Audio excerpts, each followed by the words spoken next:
Welcome, welcome, welcome to Straight Grown Talk. Today we have a special guest that's back in the building. He was a part of our very second show that we started almost a year. So next month, you guys, we are going to do a celebration because it will make 1 year that Straight Grown Talk is on the air.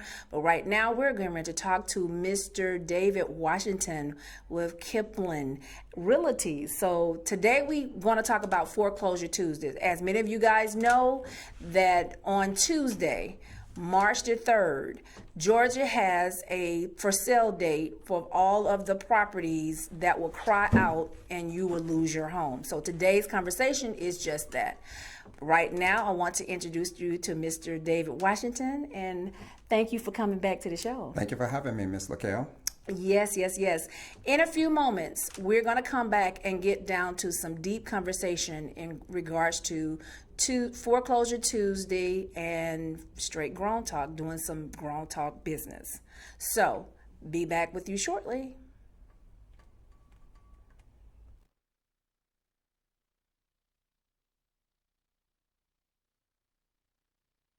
Kipling Real Estate Consultants and Advisors is a different type of real estate brokerage firm. From our educational materials and workshops to our expertise in handling complicated real estate matters such as foreclosure, short sales, probate, divorce, and other stressful issues, we are the innovators in the real estate industry, offering specialized services. Whether it's property management, buying your new home, investing, or simply a distressed homeowner, let Kipling Real Estate Consultants and Advisors help you achieve your real estate needs.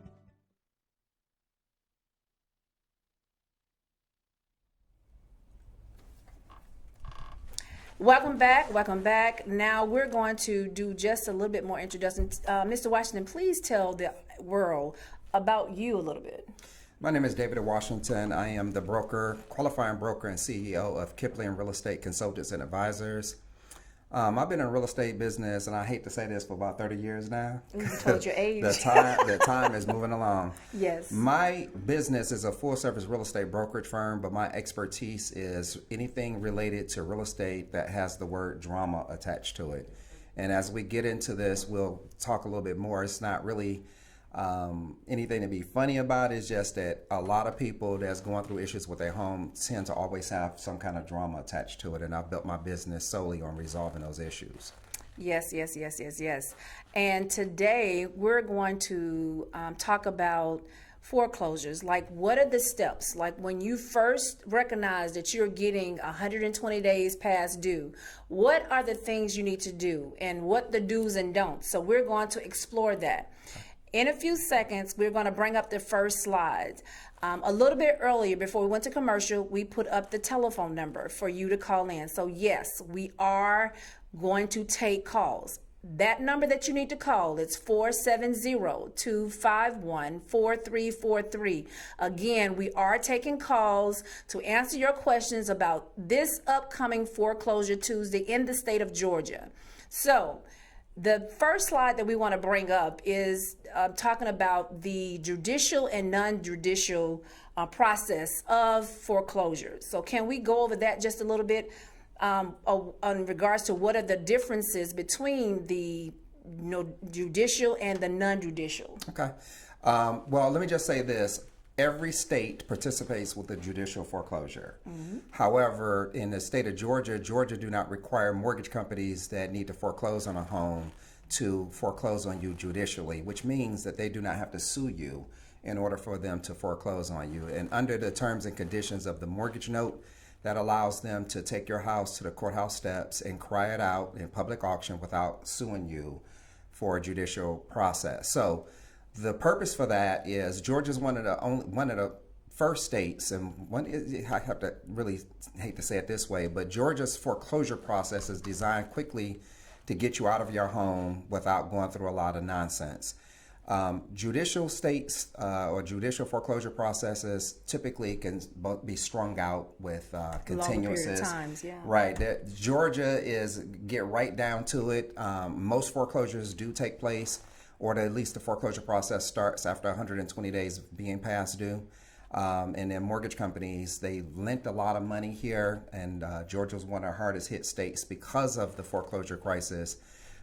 because it's so easy to get foreclosed on, so easy to go through the complete foreclosure process. So states that have a judicial foreclosure process, like Florida and some other states where you actually have to be sued to be foreclosed on, that's a much longer process. It's a lot more cost involved because there's lawyers involved in that. Yes, and then as you saw, we said that in the flyer that you was just looking at, it showed you the difference between the two. So when he just said that you actually have to get the courts involved for the suit of foreclosure to proceed, that was the side that said the judicial side. If you look at the non-judicial, the process is a lot shorter. So again, when that slide come back up, you'll get a chance to see what we're talking about, the lengthy process, because one is to drag it out more in anticipation for you to be able to catch it up. The other side is just very cutthroat. It's straight to the point, boom, boom, boom, and your house is gone if you do not take the proper steps that is needed for that foreclosure to stop. So we're going to look at a lot of these today.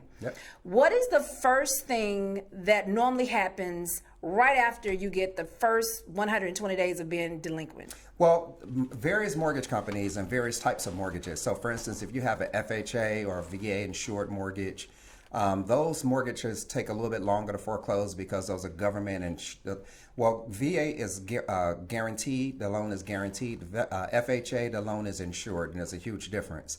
But when you have the government entities involved, they actually require the lenders to work out or present additional workout options.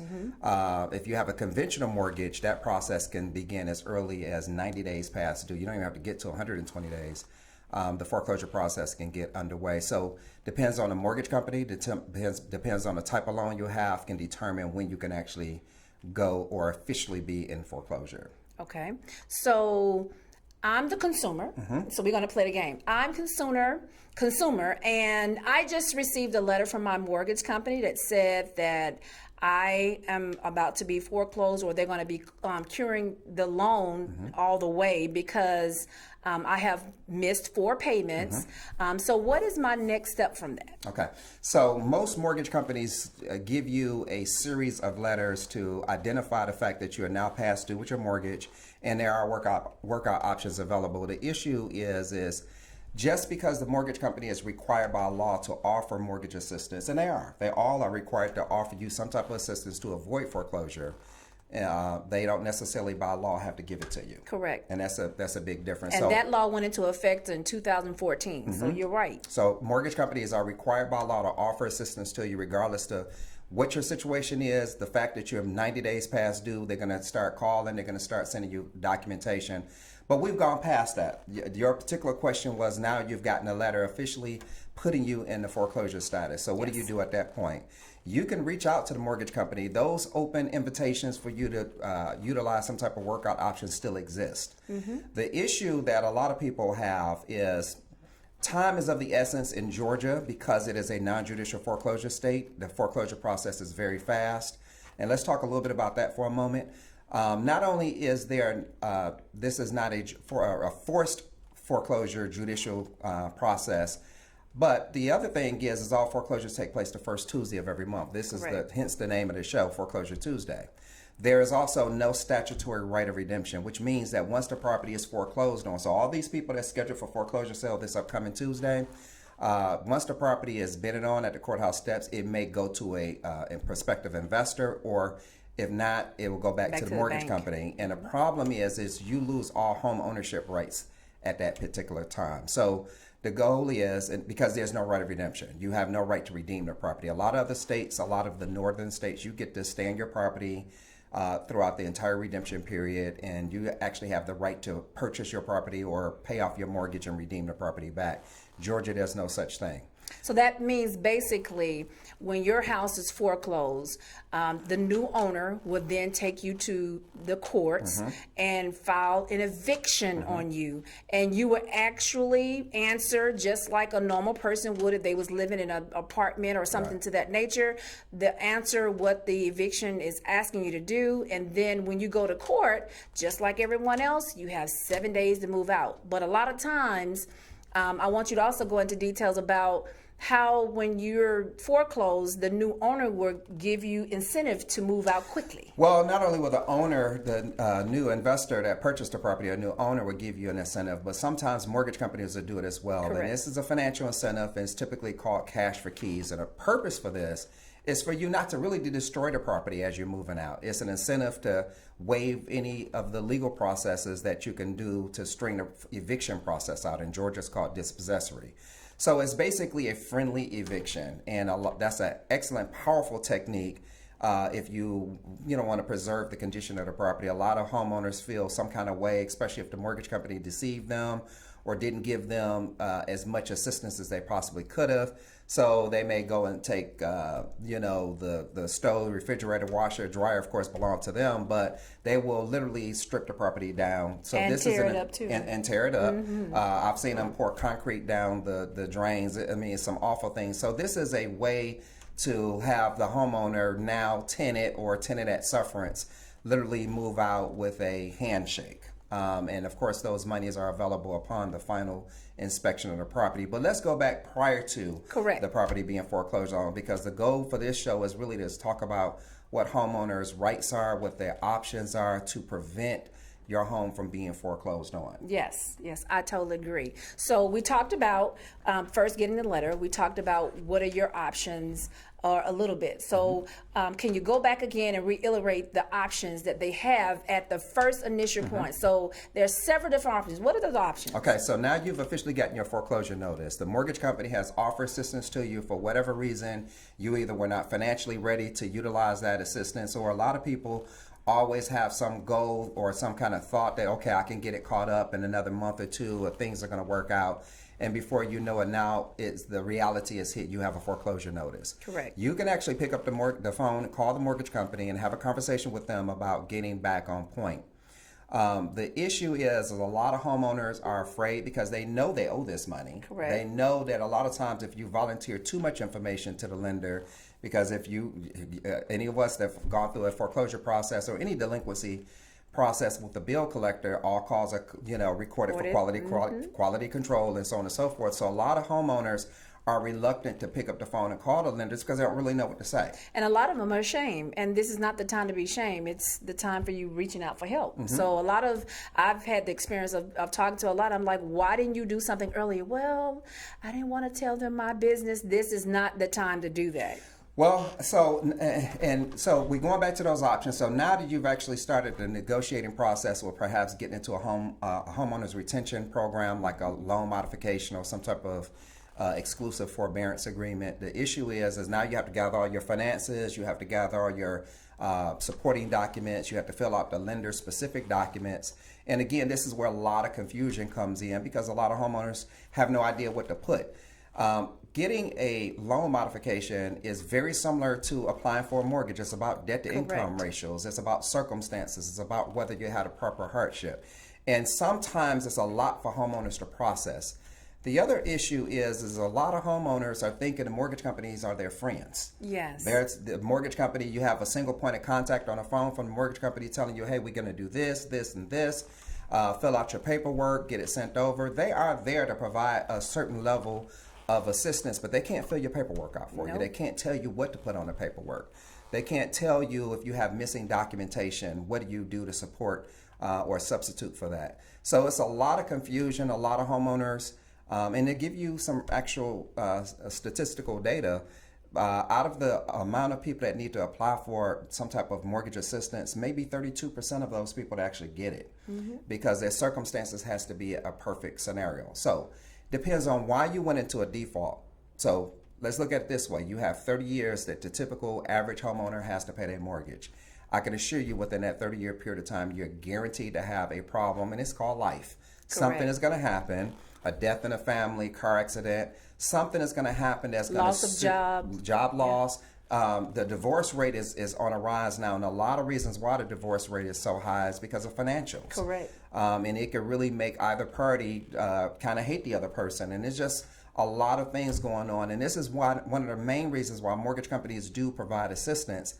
But the problem is and this is the issue, and we're going to go into a solution. I'm giving you a lot of problems, but we're going to get into the solution because we're talking about options at this point. But you have to realize what your circumstances are before you can even request assistance. The problem is if you're dealing with a mortgage company, and this has been your lender for years, you've been making your payments, you have no idea that your loan may have been sold. So even though you may be with a Wells Fargo or a Bank of America, whomever you're making your mortgage payments to, and you need to go and request assistance, that lender may have a series of modification programs or home retention programs for you, but the underlying investor that they're servicing that loan for may not participate with any of those programs. Okay, so let me stop you right there. I want you to just briefly talk about that a little bit more, because a lot of our viewers might not know what you're talking about. They're probably assuming that the mortgage company holds the note, and actually they might not. Right. So go into detail. And it can even go worse than that. You can be still dealing with the very same lender that you've always dealt with, and they may have sold the loan to an underlying investor, and it's not typically a private individual. It's normally an institution. Sometimes it's another financial institution. But the problem is now that your loan is sold, because there's a couple of components of your loan. There's the borrower, which is you.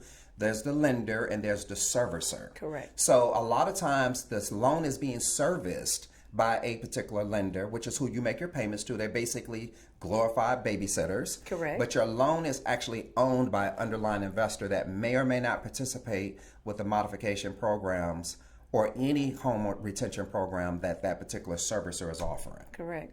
And this is I'm not going to call it deceptive, but what I will say is we've created, with Kipling Real Estate Consultants and Advisors, I've been in this business so long, I've created courses that are designed, or what I would call programs that are designed to specifically address these issues. Now, if you have a regular general set of circumstances, you've lost a job, you've gotten behind on your mortgage payments, now you've gotten a new job, you have all your bank statements, tax returns, check stubs, those are called supporting documents. You have all that, you can go to a nonprofit housing counseling agency and they will help you for free to put you into a loan modification. But we deal with people that have gone past that. Correct. And then when I mean gone past it, we're talking about drama past it. Yeah. And the issue is mortgage companies are not forthcoming with the way the process works. They don't tell you initially, oh yeah, you've been making your payments to us for 10 years, but we sold your loan. So before we can even offer you any assistance, we have to make sure the investor we service this loan for participates. They don't give you that information. They also don't tell you that in Georgia, and a lot of other states, every state is different, but we're talking about Georgia. If you don't turn a complete loan modification package in to the mortgage company 37 days prior to foreclosure, assistance is typically not available for you. Correct. And they will not stop your foreclosure, period. So the problem with that is when you're going back to this foreclosure notice that you just mentioned, most people don't get that foreclosure notice until they're less than 37 days before foreclosure. So you're getting this notice, and now all of a sudden you're getting nervous. Hey, I got to get on the phone and call my mortgage company. You're 20 days before your property is scheduled for foreclosure sale. And you fill out the paperwork, you get everything sent in, and they're going to process it. It takes typically a week for them or 2 weeks for them to process, and they get back with you and they tell you, oh, well, your request has been denied because it was turned in too late. These are excuses that mortgage companies use, and the systems that I've created are designed to address all of these issues. They're addressed to educate the homeowner. Now, we can give people so much information. You can read a dictionary. You have a lot. You Einstein at that point. Our courses and programs are not written that way. They're written for step-by-step instruction and guidance and tutelage. Now, also with saying that, we realize that during this time that you're going through your hardship, that you might not can comprehend what the courses are. So we do offer assistance where you get one-on-one from us as well. Right. So we call it our coaching program. Correct. Because a lot of folks are very intimidated with picking up the phone and calling a mortgage company or even dealing with them. So there are 3 components typically to a loan modification, and in most cases there are 2 components. There are the supporting documentation, which are going to be your bank statements, tax returns, check stubs, the documents that the homeowner or the borrower are responsible for, and then there are the lender-specific documents. That's the application process, any of the hardship affidavits, hardship letters, 4506, All of these are complicated things, but this course and with our coaching program, you are being walked through step by step. You are being informed about the process and told not only this is what you need, but why you need it. So let me give you an example. All modification programs and short sale programs require from the lender a 4506. What is a 4506? Well, there's a 4506T and there's a 4506EZ. One of those first of all, the 4506 requires or allows the mortgage company to pull your tax transcripts directly from the IRS. Well, even though you've provided your tax returns as your supporting documents, and they can be signed and filed and so on and so forth, the mortgage company sort of don't believe that information. So they actually have, on this 4506, it gives them the authority to get the tax transcripts pulled directly from the IRS to verify that this is what your real income is. The issue is which form do you use? Your package is going to come with both forms, but which one do you use?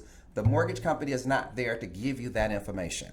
They're there to provide it for you. And this is, again, the difference and the disconnect with offering assistance, but not by law required to actually give you the assistance because they can't fill the paperwork out for you. Correct. So our course and our coaching program is designed to not only give you that information, but explain to you which one is applicable for your set of circumstances, because one is for a salaried borrower and the other one is for someone that's self-employed. The other issue is do you occupy the property? Have you filed your tax returns? Our courses and programs are going to give you substitutes for any missing documentation, which is one of the other reasons why a lot of homeowners will not even bother to request assistance from their mortgage companies, because they are missing documents. Correct. And if you're missing documents, if I hadn't filed my taxes in the last 2 years, or I don't have any proof of what my real income is, then why am I even bothered to apply for the assistance? And the issue is there is a solution for every problem. If anyone is facing foreclosure, and today is Sunday, we have one business day before your property is scheduled for foreclosure for any of our viewers. It is not too late. We are foreclosure prevention experts. It is not too late to get the foreclosure interrupted on your property. I can assure you that. Once you get that foreclosure sale stopped, because it is too late to apply for a loan modification. Yes. It is too late to apply for a short sale, but it's not too late to get your foreclosure sale stopped. Correct. So let me just talk about that for just a moment. Once the foreclosure has been interrupted on your home, it literally can take as much as 90 to 120 days before the mortgage company can even start the foreclosure process again. Correct. So this is the reason why I've created this system of interrupting the foreclosure process, because guess what you can do in an additional 90 days or an additional 120 days? What? Oh my goodness. First of all, you have all that stress lifted off your shoulders. Yes, that's the first Instantly. initial. The moment you get the foreclosure sale canceled and you get confirmation that the lender has stopped that sale, you can breathe. And have a good night rest. Oh yeah. Now your case is not done yet. Now you still have to do something with the property. Maybe you can go in and properly apply for a loan modification. With our courses, you will be able to do that. The normal time to apply for a modification and get it approved is about 45 days. Correct. So when a lender is telling you, here's your foreclosure notice, going back to your original scenario, here's your foreclosure notice, it's too late for you to apply for a modification at that point. In some cases, yes. Even to the fact of where I've had people that call and say they got the letter from the attorney and that said that, you know, they gave their loan amount and how much they owed and how many days they had. But that's the time to act. And a lot of times people, because of situation, tend to not act then. They put it aside. They say, oh, I'll get back with you. And needless to say, your time is ticking. Time is of the essence. You don't have time at that point. Well, you know, and this is the other thing. And I'm not sure, it's not illegal, but it is deceptive. I get a lot of clients that call me and say, yeah, my mortgage company told me I owe A, B, C, D. And if I want to do anything to protect or save my property, I need to communicate with the attorney. The attorney is a glorified babysitter. Their job is to do one or the other, either to foreclose on you or to accept your money to reinstate your loan. They are not decision makers on your mortgage. And they're not your friends. And they're not the friend. So the deal is when your mortgage company tells you, well, you know, get in contact with the attorney, see what the attorney is willing to do for you. Again, Homeowners will pick up the phone, they call the attorney if they can get them on the phone, because that's a difficult process as well, because foreclosure is a business. Let me be clear. A massive business It's in a Georgia. business. And this whole process of foreclosure is worked out to the lender's favor. Correct. Our courses and programs are designed to enhance your life as an individual and to be able to protect your biggest asset, which is your home. Even if you decide to do nothing but sell it later, it's your home to do so. This is why it's so important to get the foreclosure sale either postponed, to get it canceled, to get your home under control. If you're have the ability to get into a loan modification, we're going to know that. If you want to stick a for sale sign in the front yard, we're a full service licensed real estate brokerage firm. That's your option to do. But just sitting back and allowing the mortgage company to take your property That you've busted your butt for? and have put a lot of money into, have probably got equity in the property, this is not some type of tangible item. This is your home. So at the end of the day, you need to be the one in control of it from start to finish. Now, some people walk away. I've seen a lot of clients in the divorce situation. They're already going through life. Mm-hmm. They may have had a car accident. They may have had a death in the family with a close loved one.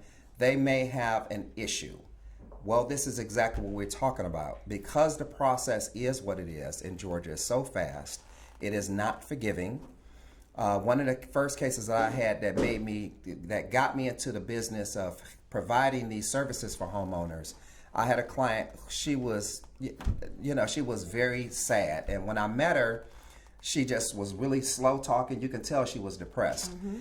And she lived in a part of Atlanta that was an older neighborhood, but her house was so renovated on the inside, was just completely brand new, granite countertops, the whole 9 yards. But she was depressed. And come to find out, I asked her, I said, what is your situation? What is it that you need what would you need for me to do? And she said, you see those two kids on my mantelpiece? And I said, yeah, one of them was an infant. The other was a toddler. She said, my kids burned up in a house fire at this property. And I have no desire to continue living in this house. She just lost her kids in this house. Wow. She had a babysitter. The babysitter was able to get out. A babysitter did sustain some injuries, but she was not able to save the children. What a horrifying story. Yes. This is the issue. I got on the phone and called the mortgage company and gave them the details of this lady's circumstances. The mortgage company came back and said, Mr. Washington, I'm sorry, there's nothing we could do. The foreclosure is going to take place in 3 days. There's nothing we can do. And we're very sorry to hear about her situation. Wow. How is there nothing you can do when you're the one foreclosing on the property? I mean, how stupid is that? Yes. How irritating is it for a mortgage company to tell you, get in contact with our attorney and see what our attorney is willing to say, and then we'll follow suit. This is, again, why I am so adamant about doing what I can to help people stop the foreclosure on their home, get your property under control, where you may remain in control of your property and you choose what you want to have done with this home.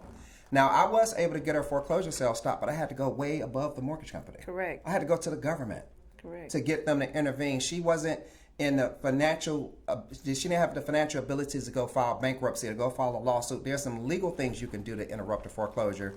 She just did not feel she could move just yet, and she didn't want to keep the property because her kids had lost their lives in this house. And so we were able to get the foreclosure stopped for 6 months. Oh, wow. She did move out the property within about 60 days, but it was at her leisure. She was able to get some more closure. And, I still communicate with her periodically, and this was almost 20 years ago. Wow. But the issue is to lose your kids. So the problem is foreclosure is a business. Correct. I understand that business very well, just like you understand that business very well. Yes. We deal with it all the time. Every month, we get hundreds of clients that ring our phone and asking for help. Mm-hmm. I heard you talk on it very briefly. I want to bring it back up again. So we talked about modification as one of the things that you can get to try to save your home. Mm-hmm. We also mentioned about you can stick a for sale sign in there. Mm-hmm. We didn't touch on you can do a forbearance, which I do want to bring up. And I do also want to talk about, you said we can do, as the slide said earlier, about we can file a complaint. Okay, so let's separate these from legal remedies to non-legal remedies, because you just said a lot. And so let's fine tune that. Forbearance agreements were the only option back when I started in the foreclosure industry. That was the only option you had to interrupt foreclosure. So this is technically how it worked. If you're $10,000 behind on payments, the mortgage company typically required you to come up with half and put half down, and then they would forbear the other six payments over a 6-month period of time, 12-month or 18-month period of time. So they would take that balance, divide it over whatever 12 months, for instance, or 6 months, and then they would add that to your regular monthly payments. And that was the only way you had to get your house out of foreclosure. That was not practical for a lot of homeowners, especially given the circumstances of you losing your job. And a lot of people are a lot more than $10,000 behind on payments. Correct. So that was the only remedy at the time, long before modifications were even a household name, let alone an actual option where you can get paperwork on that. So that's how long I've been in the business. Loan modifications, there were different types of modification programs. You had the government programs, which was the Making Home Affordable or the HAMP modification program. And that was instituted under the Obama administration in 2007 and 2008 as an effort to curb the foreclosure prices. The foreclosure crisis came. The deal is a lot of people still couldn't qualify. There were some legal issues going on, but it helped a lot of people. Correct. And it brought their payments down. A lot of mortgage companies have various programs that mirror those types of programs, and they're called something different. But the modification word is now a household name, just like short sale is now a household name. Yes. So there's various programs. So those are non-legal remedies. For legal remedies, you can do a wrongful foreclosure if you feel that your mortgage company has given you some incorrect information. I have a client that just came to my office last week, and the mortgage company literally in the notice of default, which is the foreclosure notice, which that same notice you were just talking about earlier, it gives you the book and page of the security deed that they're actually foreclosing. Well, if you have someone that understands the law and understand options, there's errors in this information, and the attorneys are there to foreclose based on what information the mortgage company has sent them.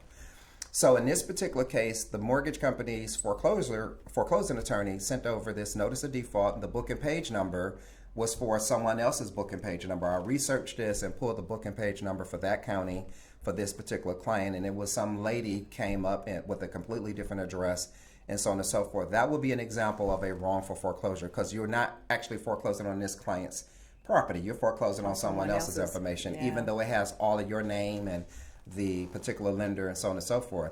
But it's little things like that that a good foreclosure defense attorney can pull out. That's one of the very first things I do. I look at things from a legal standpoint because I have to refer cases over to lawyers all the time for my clients. And we want to have an argument. I don't like to lose cases. I've never really lost a case. And this is the reason why. So you want to verify the information is correct. You want to verify the spelling of the homeowner's name is correct on these foreclosure notices. Even though Georgia is a non-judicial foreclosure state, it has very, very defined foreclosure laws and rules. Correct. You can't just throw out some documentation with little bits of information that's correct and some of it is incorrect.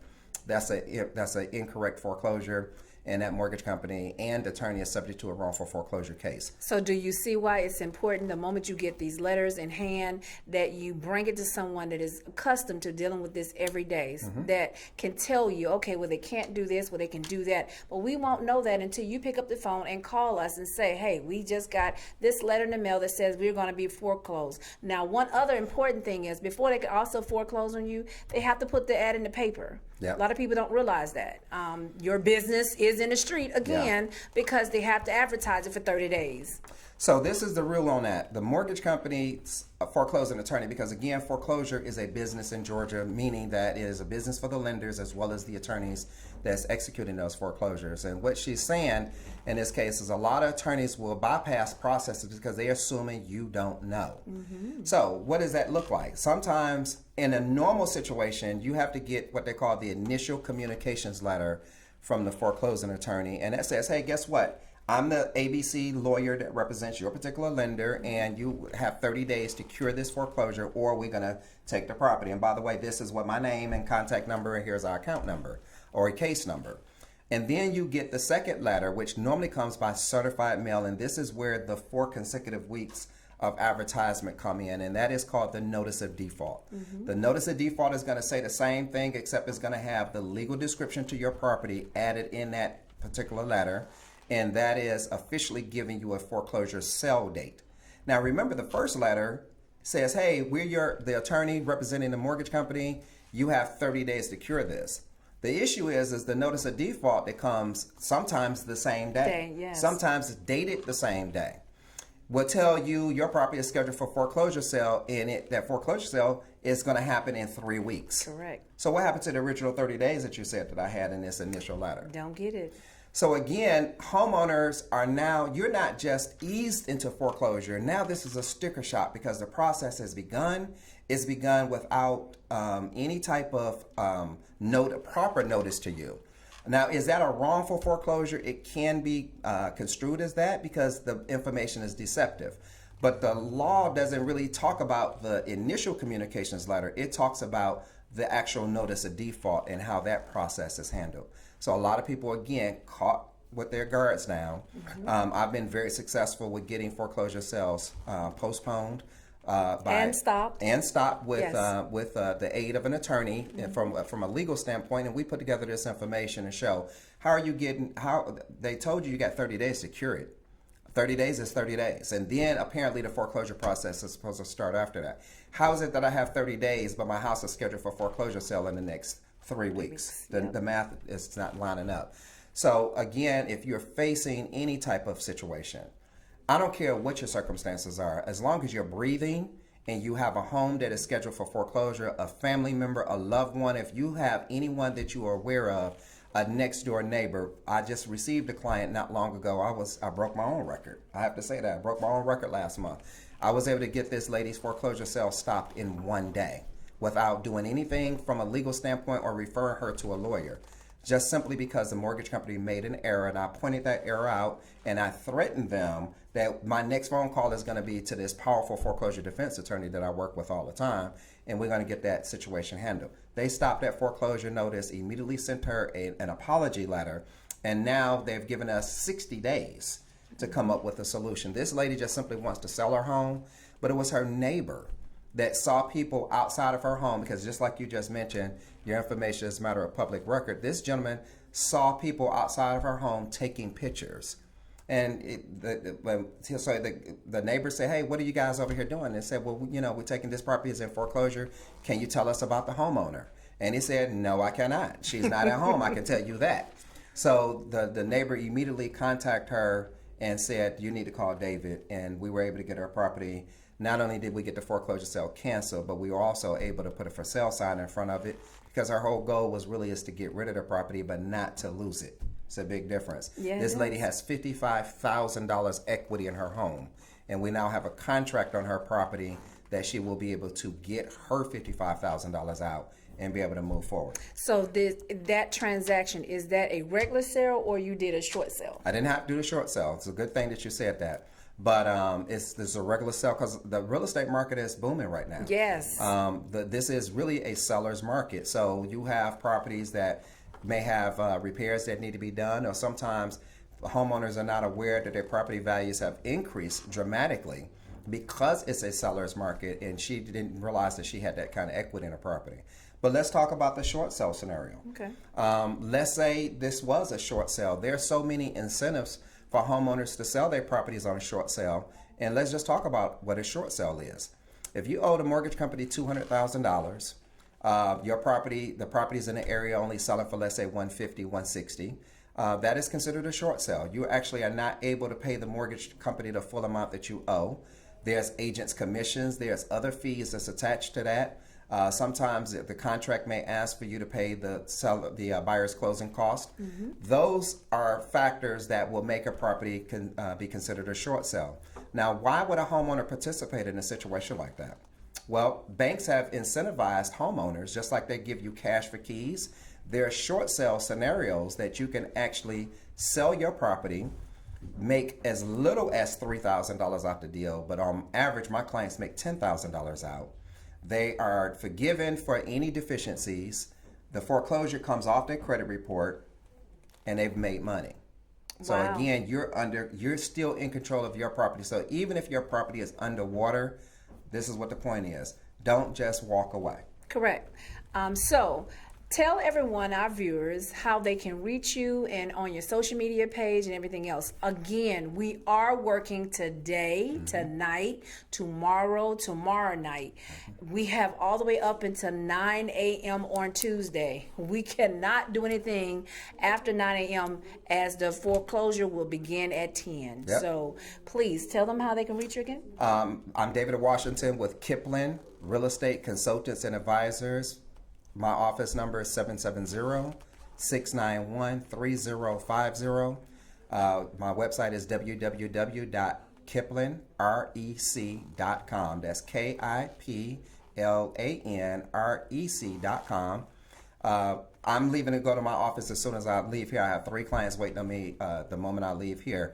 The deal is we're on Facebook. You can, or you can come to Kipling Real Estate on our Facebook page, or David Washington Realtor on my Facebook page. Well, I'm definitely out there on social media. Let's Talk Real Estate with David and Company is my talk show.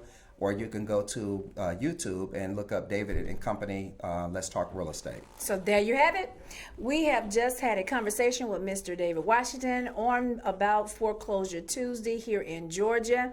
And we're going to end this today. Hopefully we'll hear from you guys. I hope this segment was very informational for you. And I hope you now understand the process. Our job is that we're trying to help our community. We love you guys. See you back here soon. Bye. Bye.